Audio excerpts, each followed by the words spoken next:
اهلا بيكم في اول حلقه من ترافل كودز بودكاست سيزون 7.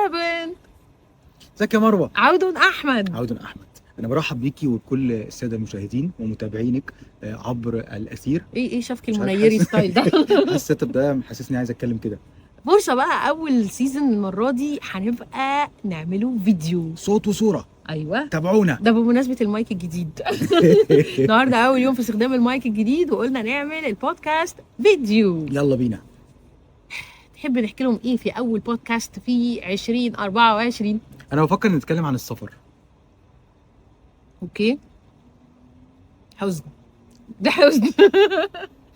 لا، عايزين نتكلمهم النهارده عن سفريه لذيذه. في شويه سفريات فاتتكم للاسف، احنا ما سجلناش كلها، حصل. بس كنا مش عارفين نسجل ايه النهارده ونسيب ايه. النهارده نبدا بالحاجات الاخيره. اوكي، نبتدي من الاخر عشان نبقى فاكرينه فريش بالظبط، فريش وفرافيش. ونبقى لسه في الحاله نفسها بتاعتها. يلا بينا الى تايلاند. يس ليتس جو تايلاند. يلا بينا. طيب هي تايلاند دي نقدر نقول عليها قولان علشان السمعه مش تمام. انا عايز اقول كمان ان هي اصلا ما كانتش في التو دو ليست بتاعتك، ما كانتش الباكت ليست بتاعتك. لا مش في وانا كنت التجو. بقول لك على استحياء. هو مصطفى راح قبل كده تايلاند وانا ما روحتش رحت وانا في ريعان شبابي، وانا شاب لوحدي من غير اسره، وده لازم موضوع نتكله مع بعض في الحلقه. طب قول لنا بقى ريعان شبابك ده، عشان احنا جينا بوظنا له الريعان انا مش وابني بوظنا الجميل. بالظبط، في اختلافات، يعني اختلافات التجربه عن التجربه تفرق، ولازم نعقد هذه المقارنه. اوكي لكل شاب وفتاة عايز يسافر لوحده تايلاند الموضوع مختلف على ما تسافر مع اسرتك، واستقبال التايلانديين ليك كشاب مراهق او شاب لوحدك غير وانت مع اسرتك، الموضوع احنا مختلف. حاميناك هم ناس محترمه، جامد. ناس محترمه جدا، بيراعوا حدود جدا الاسره.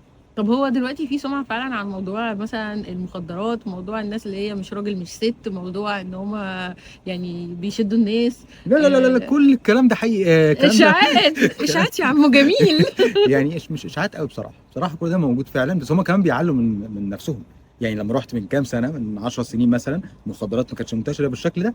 دلوقتي بسم الله ما بوسس شاء بقى الله ما شاء الله، اكشاك في كل كورنر، وكافيهات كافيهات كلها هاي وهابي، حاجات كلها جميله، ومشروبات هابي واكل هابي كل وكله حاجات. هابي في بس هابي، كل هابي ده وراه حاجات وحشه، وراه حاجات مش هابي. طيب نبتدي واحده واحده. اول حاجه واحنا بنخطط لتايلاند زي ما قلت لكم، الحماس والموتيف وراها كان مصطفى مش انا دايما كنت حاسه ان تايلاند حلوه، بس يعني شفت زيها فما كنتش متحمسه قوي. بس هو لما راح قبل كده انبسط قوي وكان نفسه ياخدنا هناك. فكانت الخطه ان احنا هنعمل حاجات تراديشنال وحاجات نون تراديشنال عشان احنا رايحين كاسره. صح. فالدخله الاولى قلنا بانكوك، وبانكوك ناس كتير قوي بتقول انها ما تستاهلش الزياره، انت ايه رايك؟ والله هي المره دي ما لحقناش برضو ناخد منها يعني الزياره كامله، بس انا لما رحتها قبل كده طبعا فيها حاجات يعني ما ينفعش قوي باسره، مش مناسبه للاسره، ده حقيقي. فيها مناطق بس فيها حاجات كتير تنفع الاسره. هي اولا فيها شوبينج كتير جدا، الناس بتحب الشوبينج، يمكن احنا ما عرفناش نعمل ده، بس في ناس بتعمل فيها شوبينج هايل جدا. ثانيا فيها اتراكشنز، فيها حاجات تتشاف، صح. فيها الفلوتنج ماركت، ده من الحاجات الحلوه جدا. فيها فيو بوينتس كده فوق، فيها فيو بوينتس كتير. فيها تمبلز حلوه جدا. فيها الريفر ده بيتاخد فيه رحله كده لطيفه بالمركب المره اللي فاتت.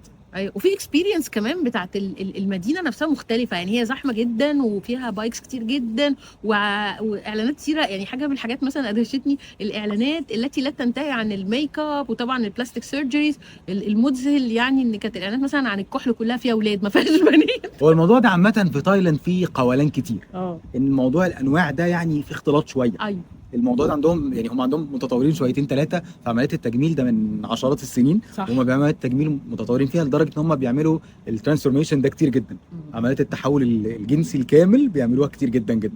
بس لدرجه ان الميك اب بيعلنوا عنه الرجال، يعني موضوع برضو غريب شويه. في براح في الامور، بلاش التنشنه اللي انتوا فيها دي. مش متنشنين يا عم، بس سترينج بردك يعني جت ريدي وزمي عندهم مختلف.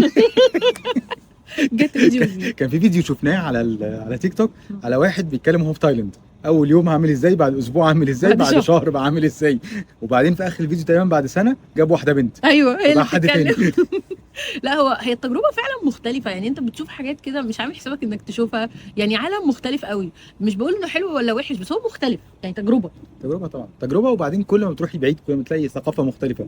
بص انا اول مره لما رحت اتخضيت جدا واتصدمت جدا، صدمه كل الناس اللي يعني من بلادنا لما بتروح هناك بيبقى في صدمه من الانفتاح. ايوه يعني حتى في اوروبا ما فيش كده، يعني ما فيش جو الانفتاح الزياده ولا اي حته، ما فيش الانفتاح الزياده في كل حاجه، يعني كل حاجه موجوده بشكل فج احيانا، فتلاقي نفسك مخضوض.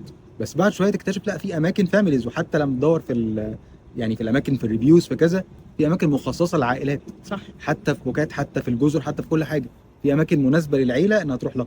ايوه طبعا، وده كان بيسهل علينا لان في حاجات انت مش عايز توريها لاولادك صحيح. فلو انت قاعد في مكان الاريا كلها فاميلي ما بتشوفش حاجه مقلقه قوي بقى يعني. وفي اوتيلات حلال، وده موضوع جامد جدا، يعني اوتيل كامل مسميه في بانكوك عشان بانكوك الحرام فيها اكتر بكتير فالحاجات الحلال فيها موجوده، مقننه صحيح بس موجوده. وبعدين المفاجاه ان انت لما بتروح تايلاند بتلاقي محجبات ومسلمين يعني وفي جوامع يعني من اهل البلد. يعني قصدي الحياه مش كلها فجور ومجون. انا بعد ما رحت السفريه اللي قبلها، لما رحت تاني يوم او ثالث يوم كان صلاه الجمعه، وكانت بالنسبه لي اكسبيرينس. صلاه الجمعه هناك ما بنساهاش ابدا، اللي هي كان فيها جملتين عربي وكله بالتايلاندي ما فيهمش اي حاجه خالص، بس الصلاه نفسها كان فيها وايبس حلوه جدا. طب خلينا نقول احنا رحنا فين غير بانكوك؟ رحنا بوكات. يس، ورحنا كرابي. رحنا كرابي صح. طبعا بوكات هي الاشهر على الاطلاق والاكثر كوميرشال والاكثر ناس كلها هانيمونرز بتروحها بقى وكل حاجه. كل حاجه. هي المفاجاه فعلا ان تايلاند فيها حاجه لكل حد. صح. يعني مصطفى لما راح سنجل هو ناس صحابه صح. اول المره دي رحنا كفاميلي وفي اكتيفيتيز كتير يعني بسطتنا واستمتعنا وعلي استمتع وتمام يعني وطفل مبسوط. وفي نفس الوقت لو بقى هاني مونز رايحين هيلاقوا حاجات حلوه قوي هينبسطوا جدا برضه. هي اصلا مصممه للسياحه، يعني هم شاطرين في الاكسبيرينسز، بيعملوا التجربه كامله. فلما رحنا شباب يعني كانت لطيفه جدا ان هي كل حاجه موجوده ومش حاسس يعني في اماكن لما تروحها هاني مونرز هي زي مثلا مالديفز، لما بيروحوها شباب بيبقى برضه في شويه احساس كده. أيوة. مش حاسه ان انت جوه المكان، مش لايق كده، مش لايق، مش بتفيت ان في المكان، تحس ان في حاجه ناقصاكي. بس تايلاند مش كده. بالي مثلا في اماكن بتحس ان هي مخصصه بس للهاني مونرز. لا هي تايلاند فيها كل الاكتيفيتيز وكل الاشكال، يعني عايز تمشي محترم هتلاقي، عايز تمشي مش محترم طبعا هتلاقي. بلاش نقول مش محترم، نقول بتعريف مختلفه يعني. عايز تمشي بشكل مختلف عن المعتاد بتاعك هتعرف معتاد في ثقافتك وفي بلادك هتلاقي. اي نعم يعني خلينا نتكلم بصراحه بشكل يعني اكثر انفتاحا. ايوه مثلا خليك كول مش معقول طيب عايزين نتكلموا على يعني فرق بين بوكات اللي هي الهيت وكرابي اللي هي تعتبر يعني ايه جروينج لسه. صحيح. انت حسيت بفرق قوي يعني طبعا. حسيت بايه طيب؟ اولا بوكات لان تاني مره اروح بوكات فهي كبيره. وفيها اكتيفيتيز كلها يعني كوميرشال جدا، واضحه جدا ان هي سياحيه بشكل يعني منظم ومنتظم وبقى كما قال الكتاب وساتلد خلاص. يعني الاماكن دي عارف، يعني انت عارفه هتروحي تعملي 1 2 3 فهو معروف هتعملي ايه، لدرجه ان الحاجات بتفضل عبر السنين هي. ايوه زي مثلا الشو. لا الشو ده كان مفاجأة الشو مفاجأة يعني. احنا رحنا شو اسمه فانتسي شو، وهو اصلا في تايلاند في شوز كتير جدا. وعلى طول بيعلنوا عنها، الناس تمشي تعلن عنها يعني مشهورة جدا يعني. هم شاطرين في الشوز والبوكسنج، بيعملوا شوز كتيرة بالبوكسنج وهم شاطرين عامة في الابهار. ايوه فبيعملوا الحاجات المبهرة جدا. انا بقى كنت قبل ما اسافر وانا اكسايتد ان انا افرجهم الشو ده بالذات، عشان كان بالنسبة لي لما رحت كان ايه ده، انا يعني رحت في لاس فيجاس ما كانوش بالحلاوة دي. ايوه يعني شفت لاس فيجاس نفس الفكرة اللي هو البرودواي شو، بس هو كان في تايلاند رهيب. ومن سنين الكلام ده، من اكتر من 10 11 سنه. ايوه فكان فرق يعني رهيب. انبسطنا جدا يعني، انا انبسطت وعلي انبسط وكلنا كنا مبهورين من الشو. شوف فعلا معمول حلو قوي، اتراكشنز حلوه، مبهر جدا، اللي بيبرفورموا هايلين، البلوت بتاعه كله كان تحفه بصراحه يعني. بمقاييس دلوقتي one of the best shows انا شفتهم في حياتي فعلا عبر كل سفرياتي. المفاجاه بقى ان مصطفى شافه من 11 سنه كان هو تعالوا افاجئكم اكتر انا بحط شويه صور، هو اصلا ممنوع التصوير في الشو خالص خالص، مكان الوحيد تقدر تصور فيه بره قبل ما تدخل، وياخدوا الموبايلات واحنا داخلين الشو. فحطيت صوره كده بره الشو، فالناس بقى الفانز عندي على الانستجرام ابتدوا يعلقوا انه في ناس راحت الشو ده قبل كده. فواحده بالصدفه قالت لي انا شفتك يوم الشو كنت هناك بس ما سلمتش عليكي عشان كنت مع اسرتك وانا مع اسرتي.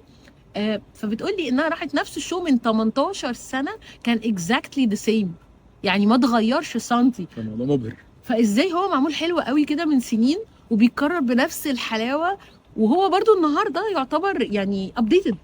بس هو اصلا من زمان ابديتد، وفي كده يعني مش بس ان هم متطورين فيه، مش عاملين شو حلو، هو كمان عاملين شو حلو في حته تاريخيه، في حته ايموشنال، في حته حيوانات.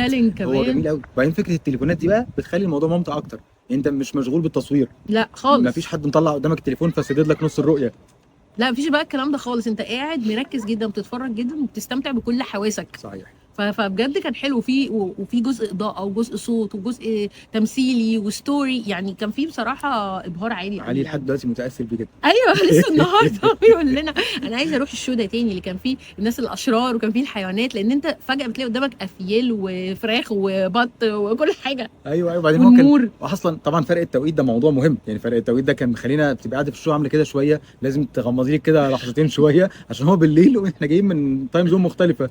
فعلي كان اصلا قاعد نص الشو عامل كده متنح، فجاه طبعا في اصوات بقى ضرب وبيضربوا بعض بنار وحاجات كده، لقيت ده فجاه قام خطفوا الاميره، حصل ايه؟ طب هم فين؟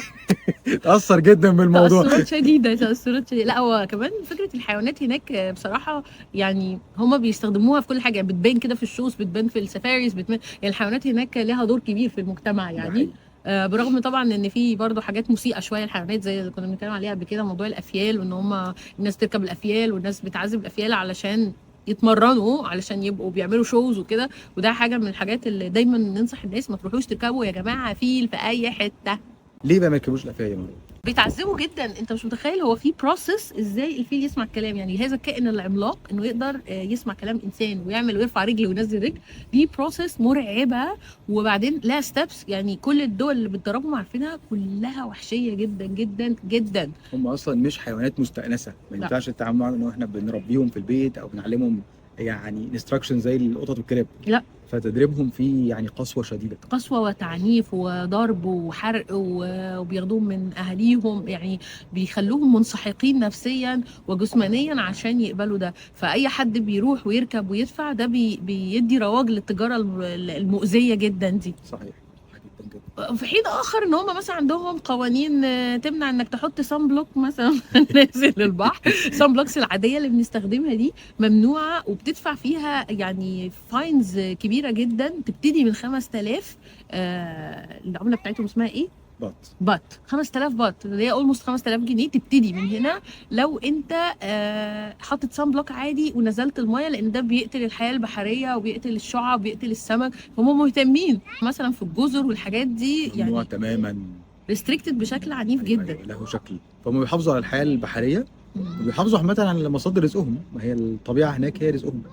هو ده الاتراكشن الاساسي الناس بتروح عشانه غالبا اغلب الناس. نرجع بقى للفرق ما بين كرابي وبوكيت. احنا انخرطنا في تفاصيل كتير عن الشو. انا عايزه اقول حاجه مهمه عن بوكيت يا جماعه. زحمه زحمه زحمه. بس عايز اقول لك لما قبل كده ما كانش بالزحمه دي برضو، يمكن عشان احنا في الهايست سيزون. يعني هي ليها اوقات في السنه، طبعا شهر 12 ده الهايست سيزون، فعشان تبقى هناك الدراي سيزون بتاعهم الجو فيها كويس والجو مناسب، فطبعا ضغط من كل الدنيا. يعني الطياره اللي احنا رحنا فيها ما كانش فيها مكان واحد يتحرك من كل الدنيا كلها. فاحسن وقت لزياره تايلاند هو من شهر 11 كده لغايه شهر 2 3، ده دراي سيزون. في تايلاند ما فيش صيف وشتاء، في دراي سيزون وفي ريني سيزون زي معظم الدول الاستوائيه. المونسون لا المونسون ده عندهم كمان في مونسون هناك. ما هو في كل الحاجات التروبيكال دول عندهم ده المونسون، بس اصل المونسون بيبقى اكتر اللي هو خريف، بيجي في وقت مش خريف. ما هم عندهم اوكي. انا دايما اسمع المونسون مثلا اللي هو في عمان، المونسون في حتت في السعوديه فيها مونسون، في زنزبار في مونسون، بس مش ما سمعتش قبل كده عن تايلاند، اول مره اسمع منك. خلينا نتاكد من هذه المعلومه، نرجع نتاكد منها. بس مفيش مشكله الواحد يفتي، يعني مفيش حاجه حتى لو المعلومه غلط. البودكاست بتاعنا عادي. طب قول لي انت بقى حسيت بايه غير الزحمه الرهيبه؟ احنا كنا بناخد يا جماعه مشوار مثلا على الماب لو شفناه بالليل 25 minutes مثلا، 25 دقيقه، تلت ساعه مثلا، ساعه، نص ساعه، بتقوم بقى تاخده في ميعاد اللي انت رايح فيه المشوار اللي هو الظهر مثلا، ممكن ياخد ساعتين وثلاثه. فبجد الموضوع كان رهيب. بس هو طريق صغير، هي جزيره، فالطريق صغير جدا، بياخد عربيه رايح جاي، فهو لو العربيه قدامك واقفه خلاص مفيش مجال تروح في اي حته تانية. ما عندناش بقى حاجه تخرم منها، مفيش كباري، ما عندهمش حاجه يتصرفوا فيها، فالموضوع بيبقى مقفول عليه. مفيش كباري دي مهمه. مفيش كباري في الجزيره. طب وايه كمان شفتوا فرق؟ هم عموما ليفل السيرفيس عندهم قوي جدا، هم يعني متضافين جدا وبيعرفوا يخدموا جدا، فبيحسسوك كده فجاه انك يعني ملكه متوجه، بتحس ان انت اتبسطتي قوي من الطريقه اللي هم بيتعاملوا بيها. طول الوقت بيسجدوا لك، كل ما يكلموك بيسجدوا لك. طول الوقت في كده حاله من الانتشاء حصل. فالسيرفيس دي حلوه جدا. وطبعا بقى المكان نفسه والاكل، انا بحب الاكل هناك جدا. الاكل ده بقى قصه عايزين نتكلم فيها. دي تجمع ما بين كرابي وما بين بس هم مختلفين برضو، يعني في درجه اختلافات، في حاجات سياحيه للكل، بس في اختلافات ما بين كل حته والتانيه، ما بين بانكوك وبين بوكيت وكرابي كل واحد فيهم لها شكل. عندنا في مصر مثلا لما تاكل في اسكندريه غير لما تاكل في القاهره غير لما تاكل في اسوان. مين كل احلى واحد معلش يا جماعه، اسكندريه ولا القاهره؟ اسكندريه ماريا. عامه هسيب لكم الاختيارات، انتوا قولوا لنا. لا هو فعلا الاكل بقى ده كان ناس كتير بتتكلم عليه قبل السفر. صح. انت ايه رايك؟ يعني مصطفى من عشاق الاكل هناك، فاحكي لنا كده. بس انا بحب عامه تجربه الاكل، يعني انا رايح اي مكان جديد حتى لو اعرفه بدور على الطبق اللي ما جربتوش قبل كده اجربه. انا كنت رايح تايلاند باكسبيرينس الستات المصريات اللي بيروحوا الهاني مون، اللي هم بيروحوا هناك يقول لك البلد دي حته وحشه قوي، الاكل ده وحش قوي، انا بعمل اكل احسن منه الجمل اياها. فكنت رايح اصلا اشوف ايه الوضع. فهي البلد ريحتها مش وحشه قوي ولا حاجه، يعني توابل، ريحه التوابل بتاعتها، الليمون ريحه الجو جراس. بتاع الليمون جراس مغطي الدنيا كل كلها. حته ريحتها بس ليمون ريحته جراس. حلوه. ايوه طبعا أنا ليمون بحب جراس ريحته حلوه. بس هو الاكل هناك عامه مختلف عن المطابخ التانية. يعني تاي كيتشن ده مشهور في الدنيا كلها، طبعا. فهو متميز. بس هو هناك له طعم تاني، له شكل تاني، مش سبايسي زي الهندي بس سبايسي شويه. وفي بقى كميه توابل كتيره جدا، وفي الحلو مع الحادق، الاناناس مع الجمبري.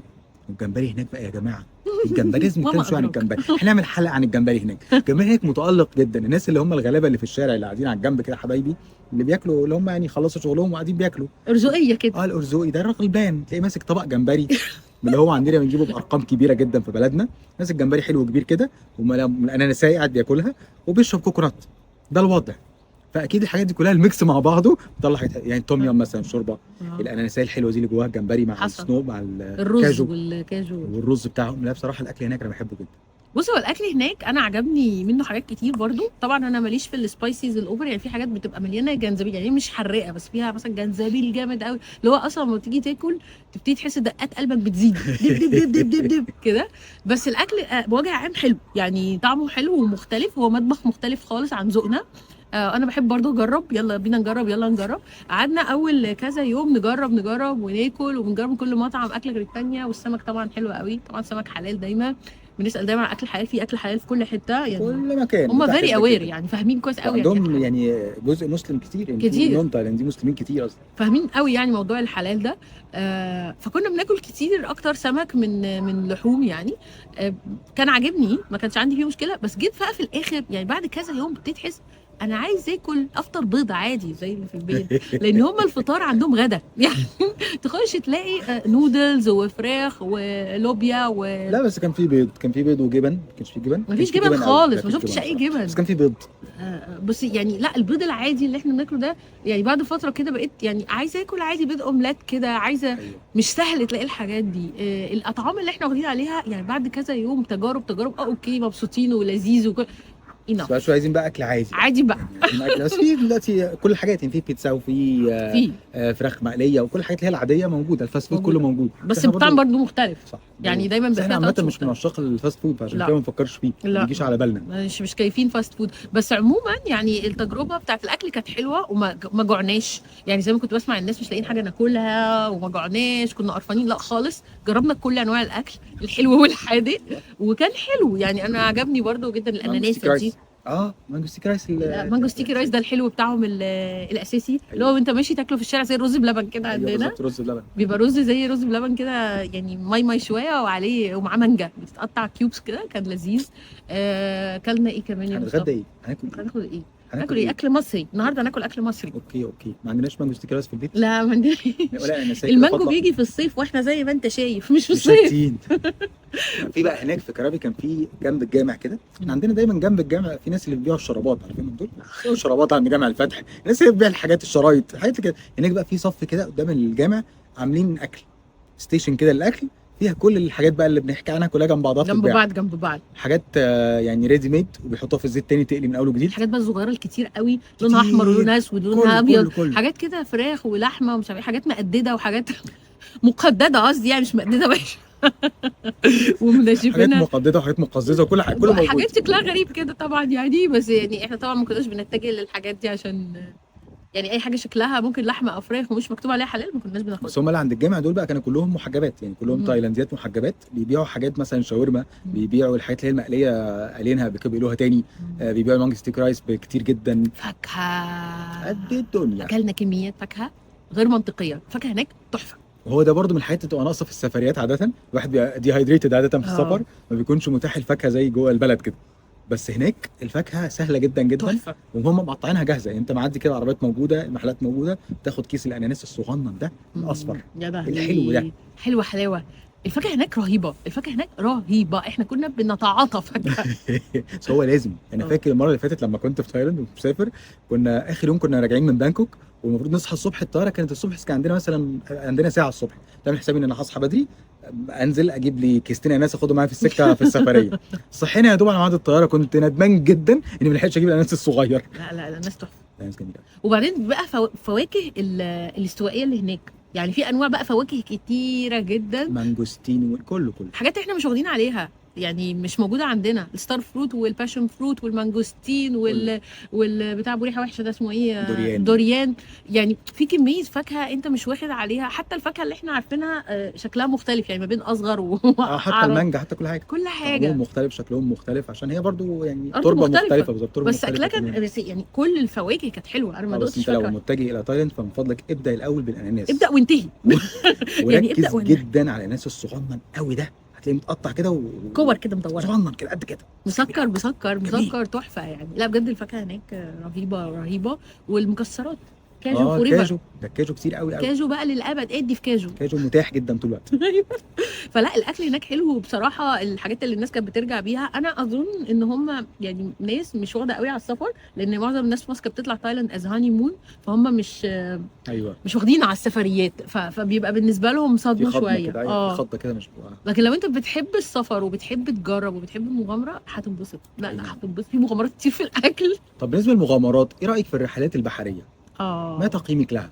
بصي هناك من الحاجات المشهوره قوي ان انت بتعمل ايلاند هوبينج، بتقعد تتحرك بمراكب ما بين الجزر. ده لو انت مثلا حتى في كرابي او انت في بوكات او حتى اي جزيره، لان انت بتتحرك وسط الجزر بمراكب. فدي في رحلات منظمه الموضوع ده. ودي حاجه مهمه لازم نتكلم عليها، ان من اكتر الحاجات اللي الناس بتحذر منها دايما وانت رايح تايلاند ان في نصب في الموضوع ده. في نصب، وتعرضت له كتير في الفلوس، في المواصلات وفي الرحلات، وبتدفع كام والكلام ده. فاحنا لما رحنا كان حظنا حلو غالبا، عشان يعني خلاص التكنولوجيا بقى في ابلكيشنز وفي حاجات كتير ريفيوز، بقى في ريفيوز من الناس كلها، الناس بتقول لك تروحي فين وتعملي ايه وكده. بالظبط. يعني انت مثلا عشان تطلع رحله بتلاقي طبعا المكاتب اللي هي السياحيه في كل حته في الشارع، بس بسهوله جدا. واحنا مثلا في كرابي رحنا عند مكتب السياحي بتاع الدوله نفسه، قاعد وقدامه المرسى، وانت بتحجز الرحله اللي انت عايزها وتركبها، انت مش محتاج حد يحجز لك. كانها محطه اتوبيس، يعني كانها محطه قطر، محطه اتوبيس، بس هي ستيشن للمراكب. فهم واقفين ستوب كده، تدفع تختار الجيرني انت عايزها، انت عايز تروح فين وفين، وبتدفع ثمنها وعدد ساعات. عايزها يوم كامل، عايزها نص يوم، عدد افراد كذا، بتاخد مركب بتاعتك. يعني غير الرحلات الكبيره، في شكلين من الرحلات. في رحله منظمه كبيره اللي هي المكاتب الصغيره بتبيعها في كل البلد، او بيعها الاوتيلات وكذا. بتطلع مع مجموعه ناس، وده المعتاد زي رحله راس محمد عندنا في مصر مثلا. كده. ما في مصر كلهم تطلع كده. يوم تتغدى معاهم وتزور الاماكن وتنزل البحر شويه وهكذا. بس هي مور لايك كوميرشال، فبتبقى فيها ايه، يعني فيها حتت ناقصه كده، ونط نط نط، يعني ممكن ما تلحقش تقعد كويس في الحته اللي انت عايز تقعد فيها. يعني دي تاخد 5 دقايق، ولا انت عايز تقعد فيها نص ساعه، وحته تانية تقعد فيها كتير وانت مش عايز تقعد فيها كتير. الغدا ممكن يبقى في مكان مش دايما هيكون ده اللي انت عايز تاكله، يعني جو بقى مع الرحله عندكش اختيارات كتير، يعني محدوده اختياراتك. ايوه. ولكن هي بتوريك حاجات برضو بسرعه كتيره لو وقتك ضيق. احنا عملنا واحده من دي، وعملنا واحده من اللي هي لوحدينا. دي كانت اسهل كده واسهل. أيوة. وبعدين مركبتك بقى، وبتختار معاك مركبتك تحت رجليك. أيوة. تحطها جنبك كده وتنزل يعني تعوم وترجع. ايوه. يعني هو مثلا الراجل بيسالنا انتوا عايزين تروحوا، احنا خدنا اللي هي 3 خبص 4 ساعات. 4 ساعات اصلا، كانت 4 ساعات او 4 هوبس، كانوا 4 ساعات فيهم 4 جزر تروحهم، وهم حاطين 4. قلنا لا احنا هنروح 3، الرابعه احنا بصينا وعملنا، يعني بصينا على ريفيوز وشفنا احنا محتاجين نعمل ايه، فاحنا عايزين نروح 3 ونطول في كل واحده منها هنطول فيها قوي عشان دي فيها حاجات اكتر، والباقيين هياخدوا وقت اقل. فاحنا بقى وقتنا من كده للمركب بتاعتنا، احنا محتاجين بس نروح نطلع في الميعاد ونرجع في الميعاد. فده كان بالنسبه لنا احسن بكتير. حاجه مهمه تانية برضو، ان انت لما تيجي تطلع الايلاند هوبينج لو حتى مع مجموعه، في ان انت تطلع بسبيد بوت اللي هي المركب السريعه، وفي انك تطلع بمراكب اصغر شويه زي اللي طلعنا بيها تاني يوم، اللي هي بتاعت البلد بقى، التراديشنال العاديه، الخشب دي اللي ليها شكل من الجنب كده، كانك في اسطوره. دي احسن بكتير لسبب. اول حاجه طبعا فيها عدد اقل فبتبقى براحتك اكتر. تاني حاجه انها بتخش في اماكن اكتر من اللي التانيه بتقدر تخش فيها، اسهل. هو بيعرف يتحرك، يعني يقدر يخش في الحتت المقفوله اكتر، بيفرجك اماكن عن قرب اكتر.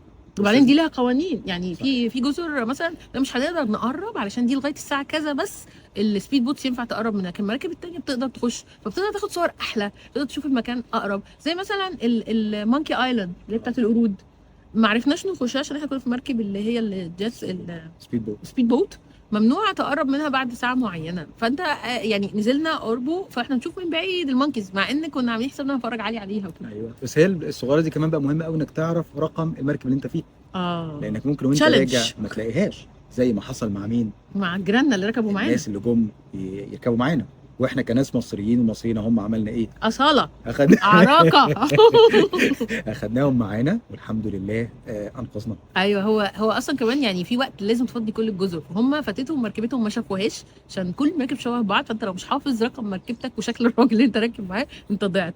فهم يا حبايبي كانوا ضاعوا 2 برضه سياح كده، فجاء الراجل قال لنا في 2 على المركب ولازم على جزيره ولازم نفضي الجزيره، فينفع يركبوا معاكم؟ احنا المركب كلها بتاعتنا احنا بس، يعني انا ومصطفى وعلي، فاخدناهم معانا وقعدوا بقى يتشكروا لنا قد الدنيا. كانوا مبسوطين قوي مننا، كانوا انجليز. ايوه كانوا مبسوطين مننا جدا. اه احنا دايما بنسيب بصمه في كل طبعا. بلد بنروحها. فرعون المصري عنده بصمه.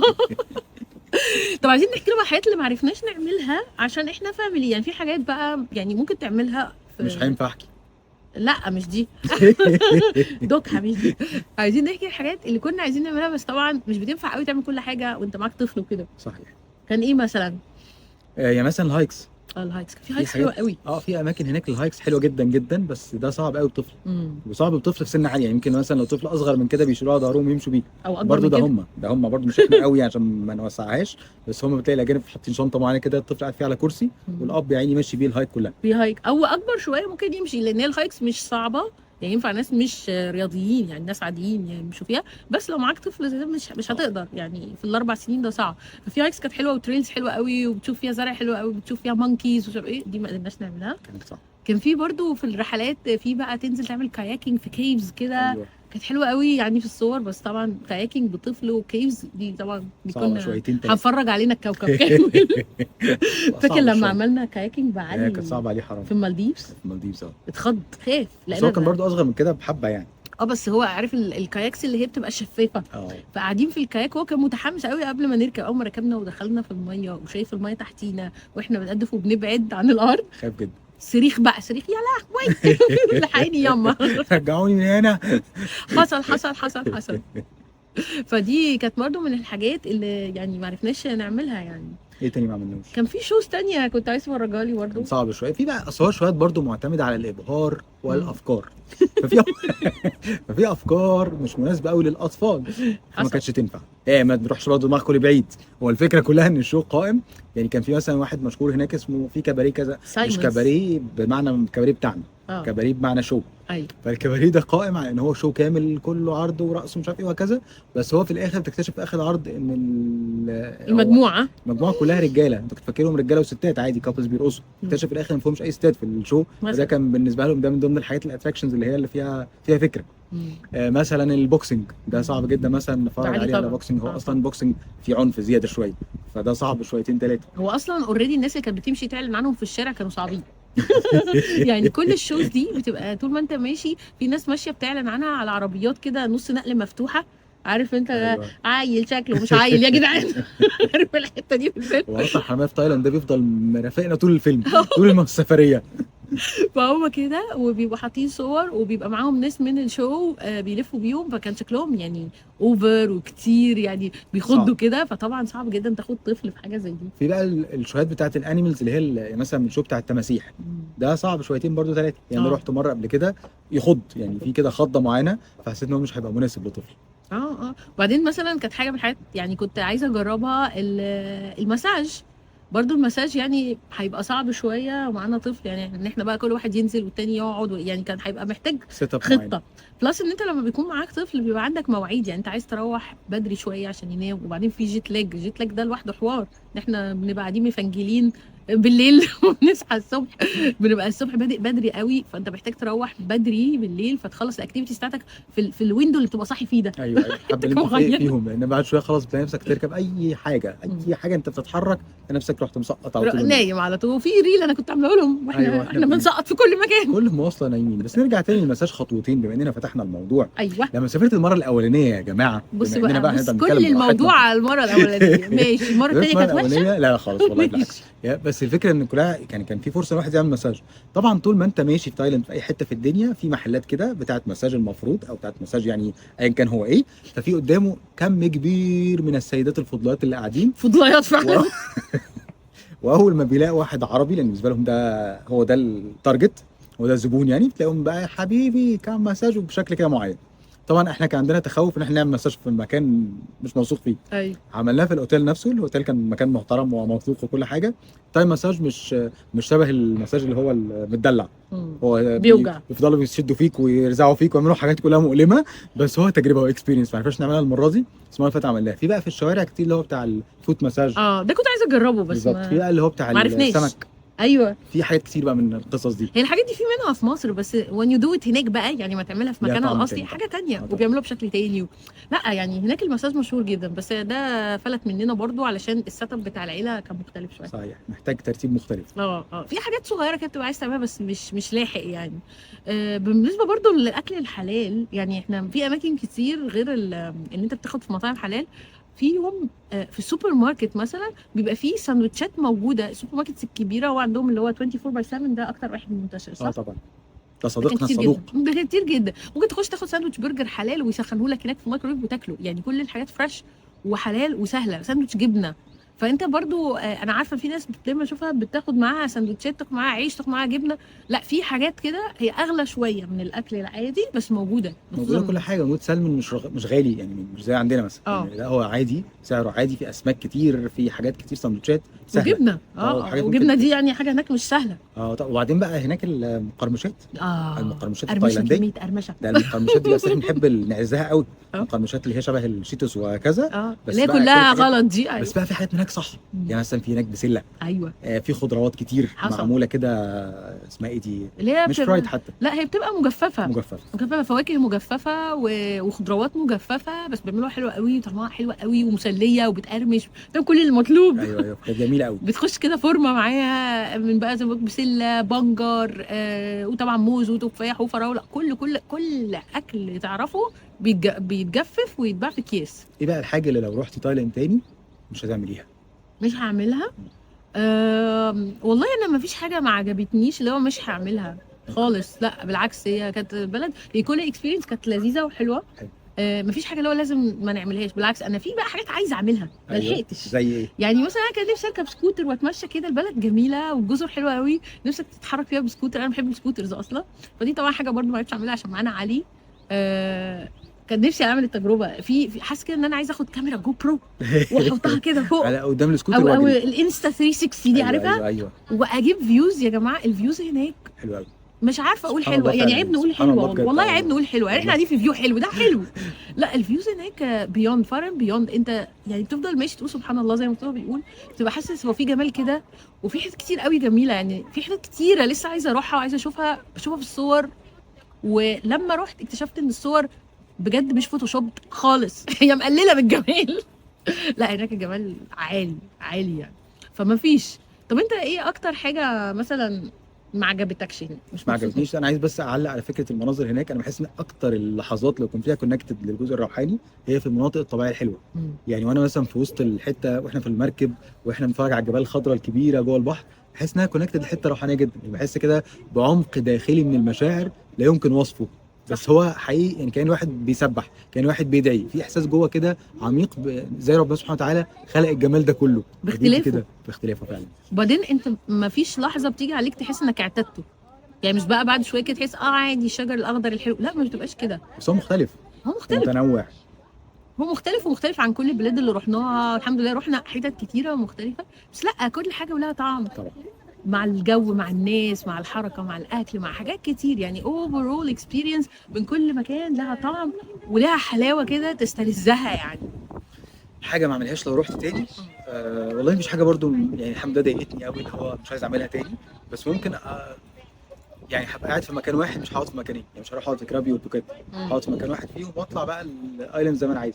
احنا اتحركنا في 3 حتت فكان فيها شويه برضو كان برضو الموضوع عشان مرهق معانا شوية. طفل، يعني لو لوحدينا ما كناش هنحس بتهيألي. برضو حاسس انها كانت اظرف ان انا افضل في مكان واحد ونتحرك منه، هيبقى اسهل. يمكن برضو عشان المكان اللي كنا فيه في بوكيت كان حلو قوي. وتبقى اصعب حاجه في سفريات اسيا هي السكك الطويله. هي ده هو ده اصلا الليميتيشن الوحيد في سفريات التحدي. اسيا. هو ده التشالنج فعلا. أنا بحب اسيا جدا، بس الطيران الطويل ده بيبقى مرهق شويه ومتعب. بس الجود بارت ان هي بتستاهل، يعني انت بعد ما بتروح اولا هي سفريه نسبيا مش غاليه، يعني ارخص من حتت كتير قريبه من مصر. ثانيا فيها امتاع وفيها جوده وفيها تغيير وفيها حاجات كتير قوي تشفع للسكه الطويله دي. واغلب الخطوط الطيران بدون ذكر اسماء بيعملوا السفريات بالليل. يعني بيعملوا اللاج بتاعه اسيا بتبقى اوفر نايت، فتلاقي نفسك نمت كده صحيت لقيت نفسك وصلت، فيبقى الموضوع مريح. هي لازم غالبا كل الخطوط بتنزل الاول في حاجه في الخليج وبعدين تطلع من هناك. صحيح. سواء بقى الامارات، عمان، قطر، السعوديه كلهم بتنزل الخليج وبعدين تطلع على الدول اللي هي شرق اسيا. لا تستاهل يا جماعه، ولو حد بيفكر لا جو اهيد. ولو حد يفكر ياخدنا معاه، لو حد بيفكر يجيب لنا من هناك مع جيجو. وبعدين في حاجه جربتها هناك حلوه قوي، جبت حاجات كتير حلوه قوي، عشبيه وحاجات للشعر وحاجات للوش، يعني بجد الحاجات هناك الكوزماتكس واللي فيها بلدهم اعشاب رهيبه بلدهم. فاللي راح يجيب لنا يجيب لنا كتير.